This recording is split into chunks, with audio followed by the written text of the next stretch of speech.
Good morning, everyone. Am I audible? Yeah. Yeah. Uh, Thank you for taking time to listen. We'll try to keep this session relevant for both business audience as well as technical. We opened up this session for both. Uh, from the technical side and from the operating model perspective, what we'll be talking about is a journey of a small data platform that we started in 2014 and how we have evolved that to make it a hub of data and analytics for network area in O2. And from the business side, we'll be talking about how we are focusing on customer experience, how we predict the customer experience, and how that is driving the investment that we are making in marketing as well as in network to improve the customer experience. Little bit about ourselves. My name is Ankur Agrawal. I head the data strategy and roadmap for network data and analytics area in O2. Prior to this, within O2, I was responsible for BI, more traditional BI and big data design, and ensuring the supplier deliverables are correct, we're meeting the right architectural pattern and driving the multi-year roadmap in that area. Before joining O2, I was in consulting. I was heading the BI pre-sales and solution for a company called TCS, in case you guys have heard of it. I was there for a long time. So it's total close to 18 years of experience I have in data and analytics space. In O2 at the moment, I'm responsible for a very talented team of platform designers, data engineers, and data scientists. And one of them, Ajay, is here today. And he'll be the one who will be taking the difficult questions in case you have any. Yeah. So yeah, as Ankur told, my name is Ajay Kaushik, and I work as a platform design lead for this team. But prior to working in this team, I was working as a DevOps in my system and infra design as my major expertise with the experience in the cloud and the automation of these things. And then I got the opportunity to work in the data analytic field, which is the good thing to move into the in the career move wise. And now I work with all the data engineers in this team and work closely with them just to finding what they need and design the solution for them and rapid delivery of that. Yeah, thank you on that. All right, so O2, we are an O2 UK brand of Telefónica, a bit much larger group Telefónica, which are based in Spain and Madrid. We are the second largest mobile operator in the UK. We used to be the first, but post the consolidation that happened in UK geography around operators, we are now the second in terms of the total access that we have on our network. We have close to 30 million plus subscriber, access on the on our network, and we provide 2G, 3G, and 4G services currently, and 5G is rolling out this year. We have been in last 2 years have been getting the best network coverage award from as per Uswitch, so which we are quite proud of, and this is something we want to continue happening and make it better for our customers.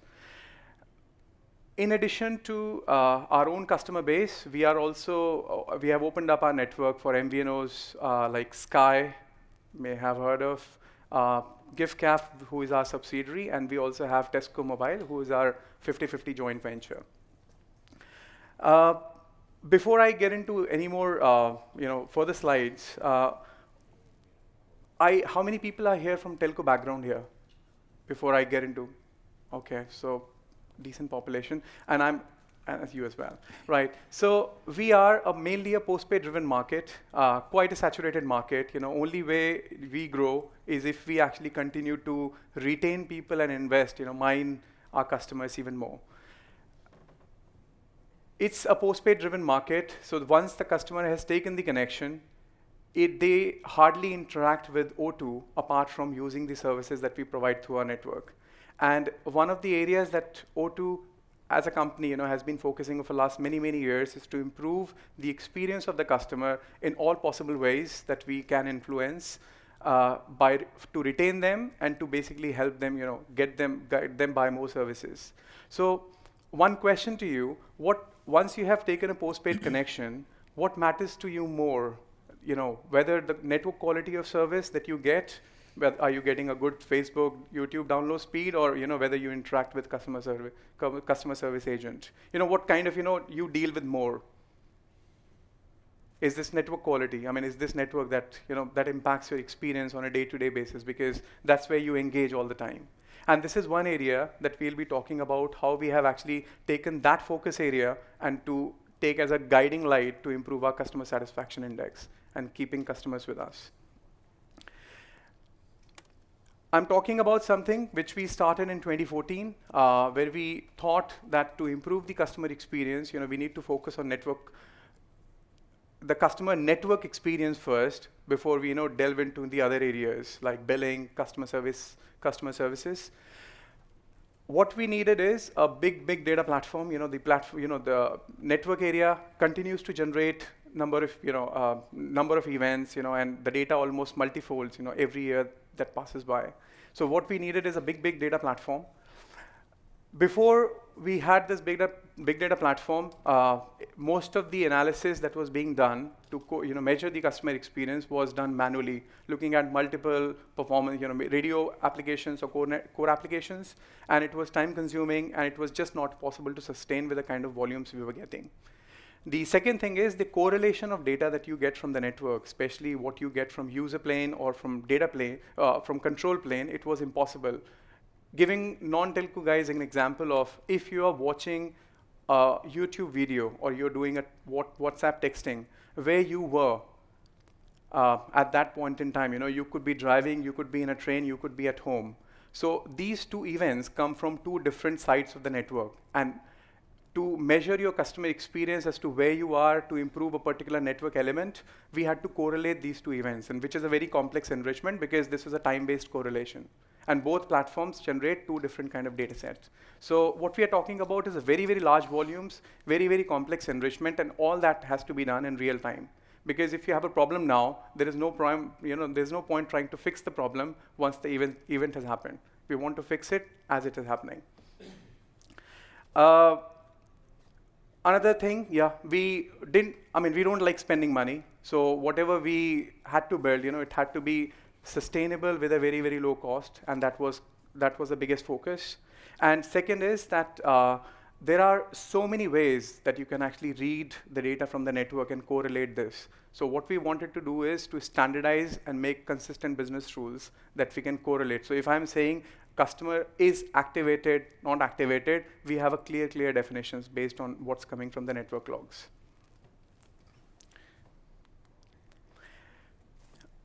That point in time, what were we had some decisions to take, and I think most of you have come across in your big data journey that what are the kind of decisions that you had to usually come through. You have to make a decision on. Many of these are quite correlated. Lot of operators, we use suppliers like Nokia, Ericsson. They have point-based use cases where all the vendors have got big data solutions to solve specific problems. Rather than trying to buy a product or an appliance from a particular vendor, we took the decision that we will build a capability. And we will build a capability with a very small use case, and we will expand it to make it a much larger capability for the user for use by entire business. So that we have all the data in a single place, and we continue to expand on it. Another big decision was whether we actually enrich this data that I was talking about in motion or at rest. We did prototypes. One of the when you talk about large amount of data and you talk about enrichment, once the data has landed and you try to enrich it, it adds additional latency, and you have to read the data again and reprocess it, write it back. We took the decision that we will enrich the data when it's coming to the platform. Yeah. And that actually drove the decision to take a decision whether we build or we buy the ETL platform that we wanted to use. In 2014, there was no scalable technology which could work with the kind of data volumes we were talking about. We had our preference in O2 to use ab initio, in case you guys have heard of, as the ETL technology, but that did not have its proven yarn compatibility. So you could run, ab initio jobs to write into Hadoop, but you could not actually control how much resources does it use. So we took the decision that we will build an ETL capability ourselves, which is containerized, make it future-proof, which is we make it modular, make it containerized, and build it in our own way to handle this kind of complexity. Yeah, and the decision about that Hadoop or not, I think with Ankur said about the open source strategy for us at that time, and we were on saving cost factor. Hadoop was the obvious choice for us, and on-premise was the decision at that time for us because it's all uncertainty about the cloud cost for us, and at the same time it's sensitivity of the data. We don't want to go and get so much of hassle getting its security sign off and all that. So on-prem, and we had all the expertise to build that servers required for the big data infrastructure for us. Yeah. Yeah. Okay, next slide. So this is a bit more detail about what the architecture that we have. We have tried to make it simple for the consumption here. But if you look at one box there, which is microservices ETL, that has got a number of microservices that run. So I'll try to give, especially for non-telco users, the kind of data that we are talking about and where it comes from. We're talking about web data, so it actually captures the user behavior, the websites that you're going to, URL, user agent. Mobility data, as you move, as you connect to the network, and as you move through the network or connect to different cells, that's the kind of data. So if you keep moving, you keep connecting to cells, and it keeps generating the mobility records. Probes manages the interface. It captures the interface data between radio and core network, and within that is something we have started, we use.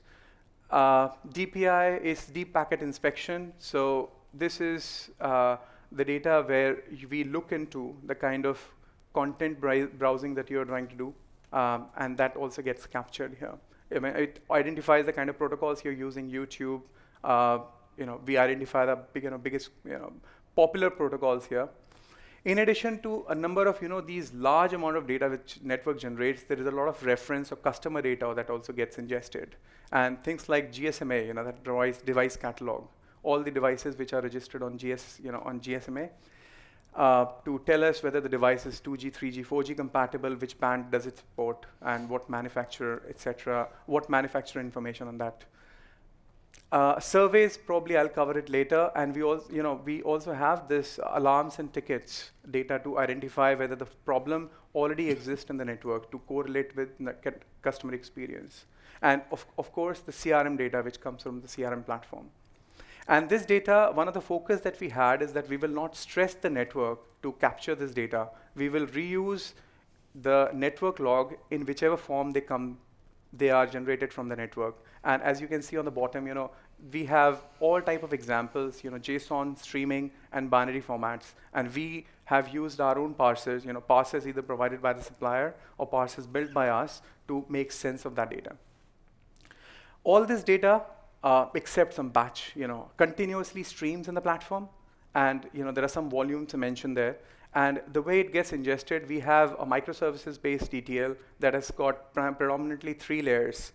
Integration service that keeps listening to all the interfaces, takes the data, publish that in Kafka in record, after opening up the file and publishing the record there, and then it sends it to parser service that transform and enrich the data before writing it back to Hadoop.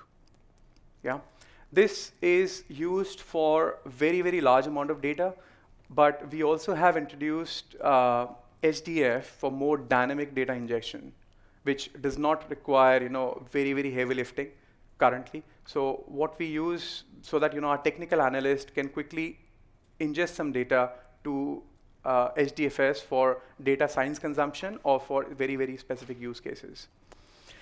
Once the data has landed in HDFS, that's our starting point, it actually kicks off 3 pipelines there. We generate master data on the basis of network logs. For example, there is no system that tells us that how many users are currently using the network. You have to read the network events to make a view of how many users are there on the network. And for example, in roamers, which countries are they coming from? MVNOs, our MVNOs, are how many subscribers from MVNO are currently using the service. So we look at the total access on the network.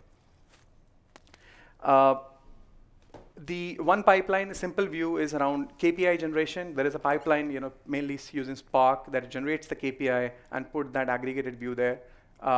And then you have machine learning pipelines which generate features which feed into machine learning models. Consumption layer, sorry, data presentation layer, we have, depending upon the use cases, data gets presented to the users in form of Tableau extracts, Hyper, in case people are familiar with Tableau, or Hive, or Mongo database, especially for the API. So we have plans. We are currently building up the platform to open it up for any kind of API access. That we have got an app that actually gives user my account information, and we have plans to show users that if they say that I'm using 10 gig allowance this month, where have I used the 10 gig? So we want to actually show them the transparency in a way, they have used the allowance. And if there is any whitelisting, then we can also explain, that you have used whitelisted traffic that we allowed you for a free access. Depending upon the data consumption, there are a number of interfaces which are exposed using Zeppelin for data scientists, Jupyter, which is currently not mentioned there, Tableau for much wider consumption of the platform across marketing and finance and other business users. Ambari views for more self-service access. And as I said, we are currently building APIs on the platform to take the data from the platform directly to the consuming channel. And we also provide data feeds especially to MVNOs, if we find anomaly in any of the, for example, APN settings that they have. So before they get a complaint from their customers, we inform our MVNOs like Sky that this customer has started roaming and he does not have correct APN setting. Can you please take an action before he complains? Next slide. Some of the decisions around technology. Yeah, for the data loading, storage, and lineage, the SDP, on the SDP layer, we started using the security layer for Ranger, lineage for the Atlas, so that we know how the data is being transformed. And with the Knox availability of the gateway, we started using that as a single type of URL to the end user. So it's less hassle for us as well, and it's a one single URL, and it's easy for the users. For the SDFS, we started using NiFi and Kafka layer on that, because that gives us a real opportunity whenever we have to have a quick win type projects coming up with the small feeds, and we want to incorporate that and ingest it very quickly. So NiFi is a very good use case for us. Most of this, all the big data hardware, big data environment is installed on the Dell hardware. So it's all commodity hardware. So that's it. And as we already touched on the Tableau, we selected the Tableau as for the visualization of this data. Very easy for the users to interact with the data which we are presenting to them. We used Tableau on the Linux platform. When we started, I think they were in the beta release for the Linux version, and we were so comfortable with the Linux, so we went with that. We installed it in the high available environment, and we have seen the very good growth and business benefit, and the users are liking it. So we started getting more demand for that, and now we are going to enhance and upgrade this environment for the bigger cluster for the user base. Yeah, and for data science, we did not choose any product as such. We use Scala Spark and primarily use scikit-learn library to install it. Just in today's presentation, we heard about this Cloudera data science workbench, and probably there will be some interest there. But currently, in line with our strategy earlier, we continue to be reliant on open source to evolve it quickly and to continue getting benefited by the crowd, the work that is being done in this area. We have GPU-based machine for running a number of models, and we continue to invest as we are getting a lot of demands there. In terms of ETL technology, there is a company called Cardinality. It's a small, it's a startup company that actually built that ETL engine that we talked about earlier. We, in a day, just to give you the scale, we currently, every day, ingest more than 30 billion events. And as I said, they continuously stream. And data gets enriched as before it lands. And all that happens within seconds. That's the kind of performance we get from this platform. And it's a Dockerized platform. Ratcher is the tool that we use to manage all the Docker environment. And because it's containerized, we are able to scale it up and scale it down very quickly, depending upon the demand that we get.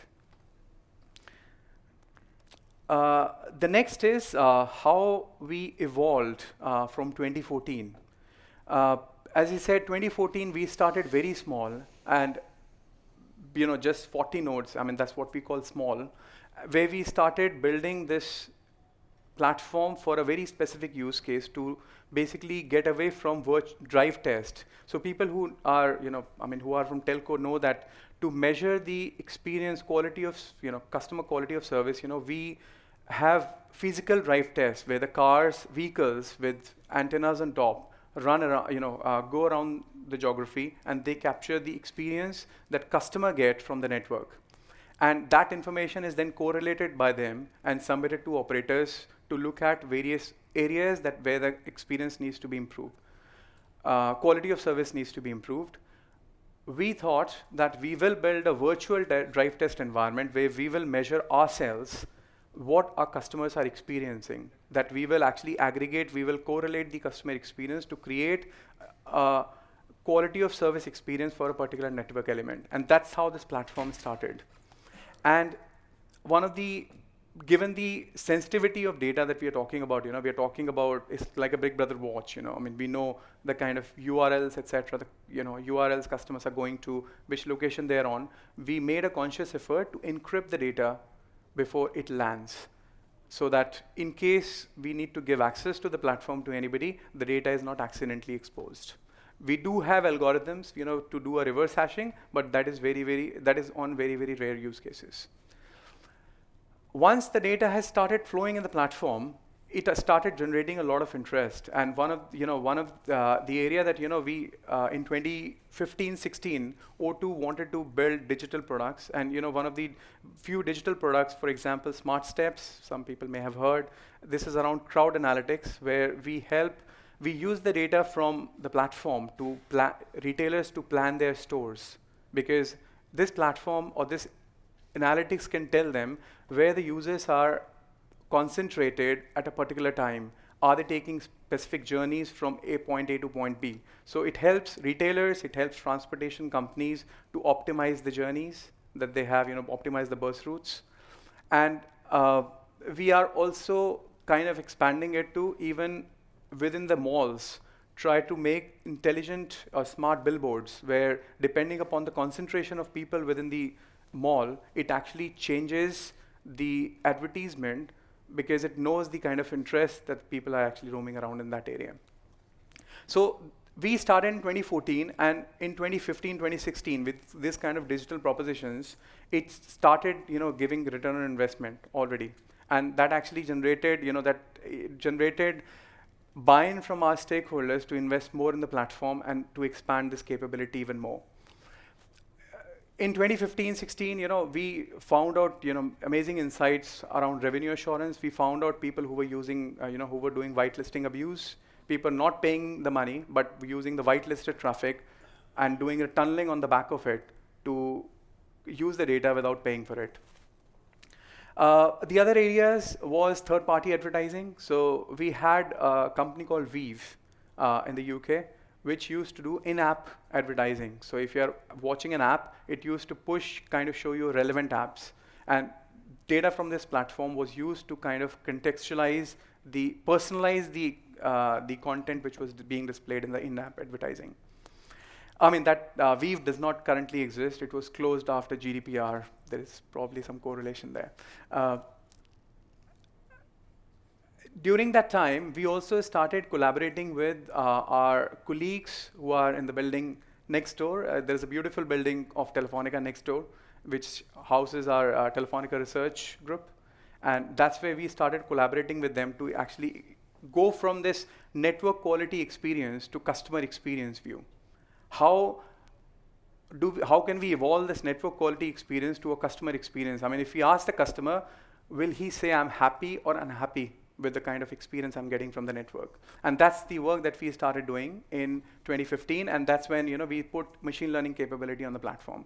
The major breakthrough in the platform happened in 2017, where we came up with this CSI Predictor, and which I'll actually touch upon in the next slide, where we started predicting the customer experience with certain level of confidence. It can tell you whether a customer is happy or unhappy and how much confident we are in our rating saying it's happy or unhappy. This was built with data experience. In last year, we enriched that with voice experience also. So that if customer make calls, get dropped calls not getting connected properly, that experience was enriched. So we continue to enhance this CSI Predictor. What we call the CSI Predictor is network customer experience. This is the term that we have taken around that. On the platform side, the platform continued to evolve. As you can see on the bottom, we continue to expand nodes to get organic demand and to add this additional capability. We put a lot of effort, post GDPR, we put a lot of emphasis on data governance. We started introducing policy-based security, and also started putting tools for end-to-end data lineage. The kind of platform we are talking about, which continuously stream, putting data lineage was almost an impossible task that we have just managed to resolve right now. We are going live by the end of this month with the full end-to-end lineage there. Last year, just before Cloudera merged with Hortonworks, we moved to Hortonworks from Cloudera Express. Then realized at the end of October that these two companies are going to merge, and we started promoting self-service on the platform with number of tools that we gave. Where we are now is what we have achieved. We have a lot that we are planning this year, and next is enhancing this customer experience by not saying whether you are a happy or unhappy customer. We will actually also give a reason why we think a customer is happy or unhappy, so that our network team, our customer service team can take appropriate action.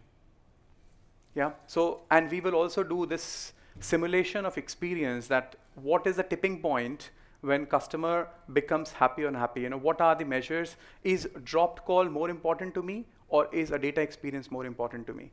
Yeah.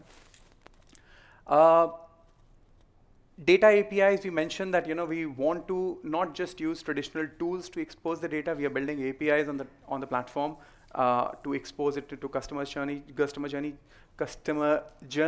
and to orchestrate customer journeys right from the acquisition to service and to billing, so that agents, when you actually come, we are able to take right action at the right time. I think I've covered it. Yeah.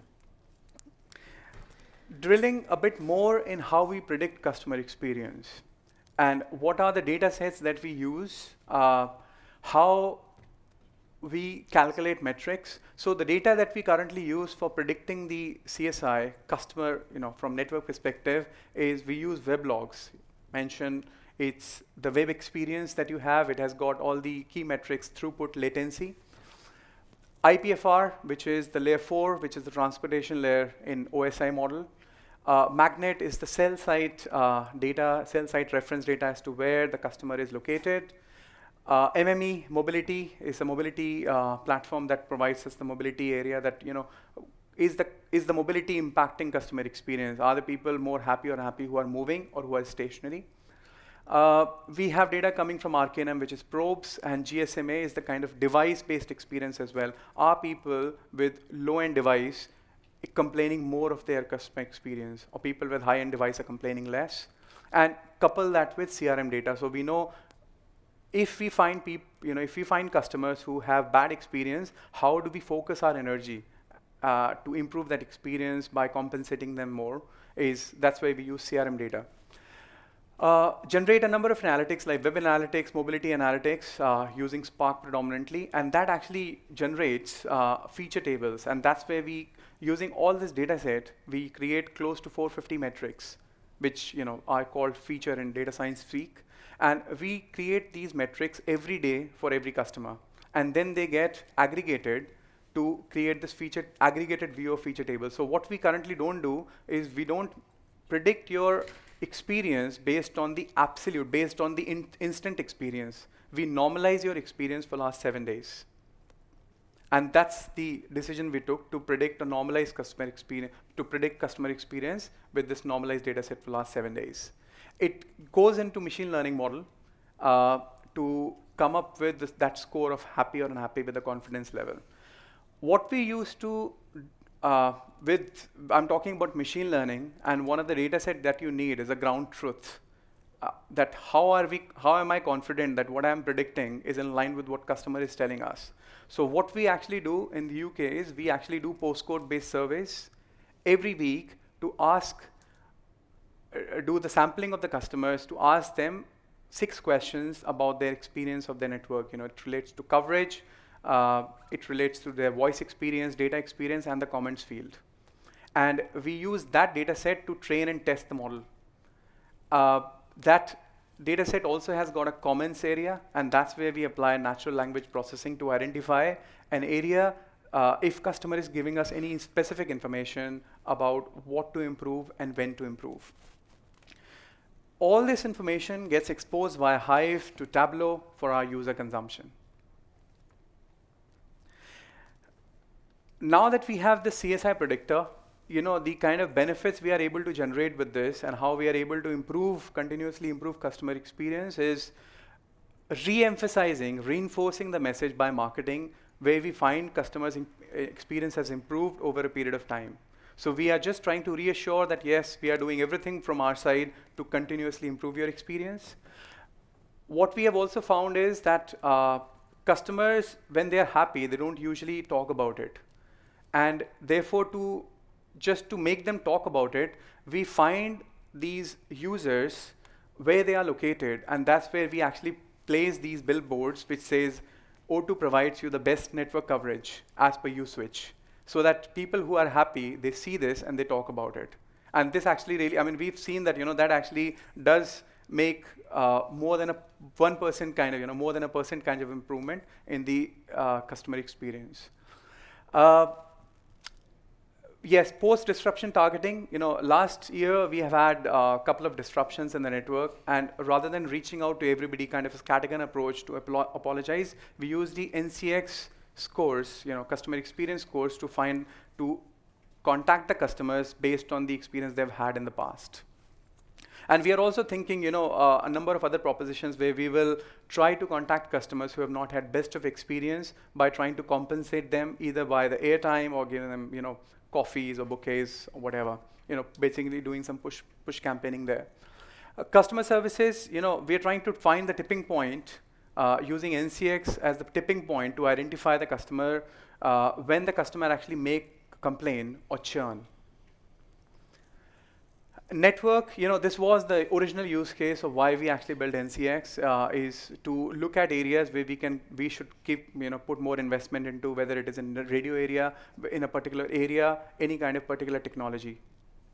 And we continue to do so to continue evolving it. So from where we started with a very, very small use case, where we are now in 2019 is that we are a network data and analytics hub, which exposes the value of network data across the business. And there are some spokes here. I'm talking this about as a kind of a hub and spoke model where we are a hub and we have small spokes who also do a bit of analytics, local analytics in some cases, where we collab. In some cases, where they consume the information, they consume the analytics that we produce.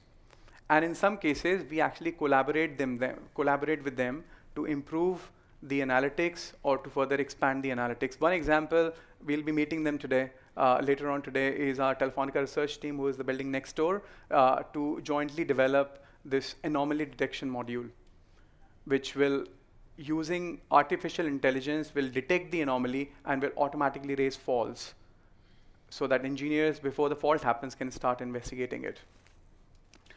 NLP is one of the focus.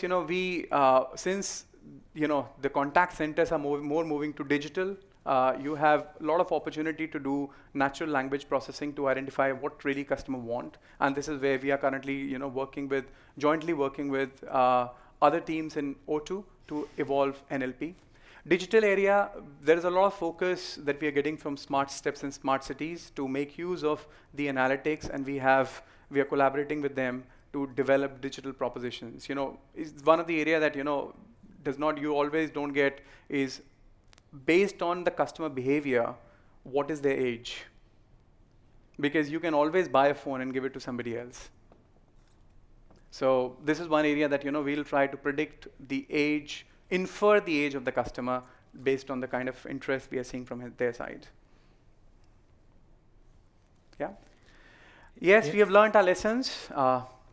Yeah, so we heard that we started very small and gradually we expanded, and because the business has seen us impact and the benefit what we are doing.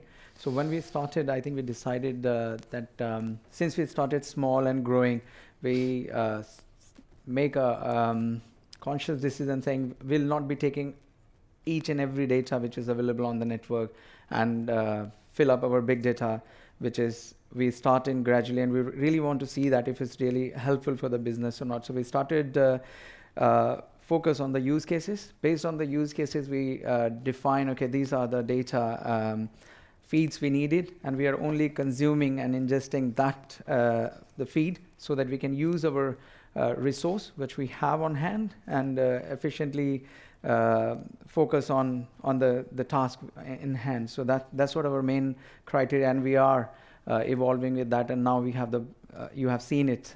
So many points are contacting us, so we have a big data environment now. And you have seen in our journey, we have migrated from Cloudera to Hortonworks, so we utilize their expertise. So we ask for their professional services to follow all the best practices and design and deliver that for us. So yeah. Okay, and the last slide. This is our lesson around in-premise. One of the decision points that we showed you in 2014. If you ask us today if we take the same decisions, maybe probably not. One of the decisions that we are trying to not reverse, but change is going from in-premise to a hybrid cloud environment. We have had this journey for the last 4 or 5 years where we continue to expand, and expansion in-premise is very expensive, not in terms of the money, but in terms of how long does it take. Procurement, build, connections, it just is a very, very lengthy process. So we have our plans this year to go dual site in cloud.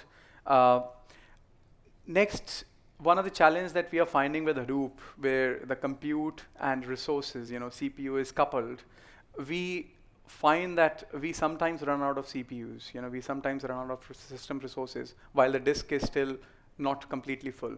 So we want to explore where if we can actually go with an architecture where we use more of objects that cloud offers, and we only spin up cluster as when we need it. Another area that we are currently looking at. Second is all the analytics that we currently build is coded based on open source tools, and we want to speed up, increase the turnaround times of analytics by using the analytics cognitive services APIs that different cloud vendors offer. We are getting cold and warm storage capacity. This is Glacier. In case you guys have not used, this is an opportunity that cloud gives us to kind of house the data in case you need it in future. And for regulatory compliance, we need the data to be held for a long period of time. And the kind of data volumes we are talking about, close to 10 terabyte a day is what we are talking about with the current platform. And we continue to increase, data continue to increase, it almost gets doubled every couple of years. I think that's as far as the presentation is concerned, if you have any questions. So, you did well. It's lunchtime. Yeah. Question on, I saw that you did deep packet inspection. Yeah. KPN and the Netherlands one mentioned that they were going to do this, but that was huge negative publicity. Okay, one of the use case we have for DPI is controlling the content for child, basically the content based on the age of the customers.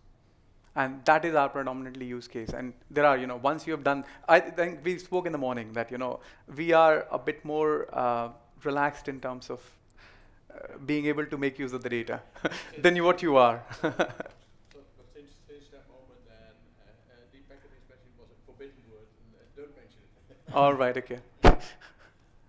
Any more? All right, thank you Yeah. for your time. Thank you, everyone. Yeah.